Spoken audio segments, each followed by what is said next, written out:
le phoque barbu, c'est un phoque qui vit dans l'océan Arctique, qui fait quelque chose comme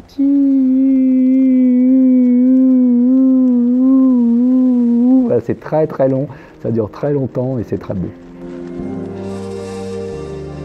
Je m'appelle Nicolas Matevon, je suis professeur à l'Université de Saint-Étienne et membre senior de l'Institut universitaire de France. C'est le laboratoire ENES qui est donc spécialisé en bioacoustique. On s'intéresse aux communications acoustiques animales et humaines. Alors ça n'est pas le seul laboratoire français, non, nous sommes quelques-uns à travailler en bioacoustique, mais ça fait partie des laboratoires qui comptent.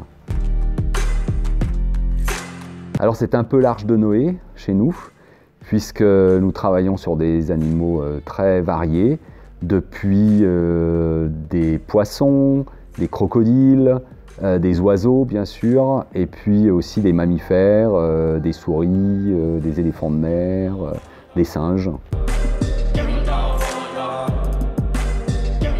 Ah, je pense que mon animal un peu fétiche, ça reste quand même le crocodile, hein, parce que c'est vrai que les études sur la communication acoustique des crocodiles et des caïmans qu'on a faites sont un peu uniques. Et oui, c'est probablement ce qui aura marqué le plus ma carrière jusqu'à présent. Ce livre s'appelle « Les animaux parlent, sachons les écouter » aux éditions Humaine Science.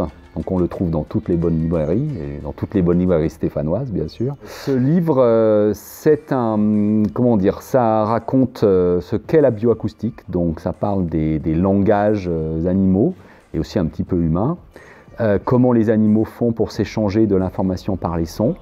C'est un livre un peu d'aventure aussi, parce qu'on raconte comment on fait sur le terrain, on va dans des endroits un peu reculés pour étudier les animaux. C'est un livre aussi de rencontres humaines, hein, qui explique comment les scientifiques travaillent en collaborant les uns avec les autres pour avoir des idées, pour réaliser des expériences. Et puis c'est aussi un livre de science, de vulgarisation scientifique, hein, je vous rassure, tout le monde est capable de le lire, qui explique comment les animaux communiquent.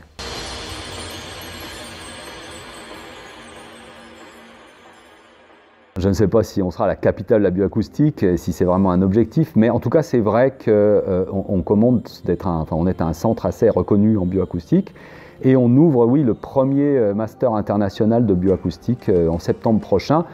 Nous ne sommes pas tout seuls pour l'ouvrir.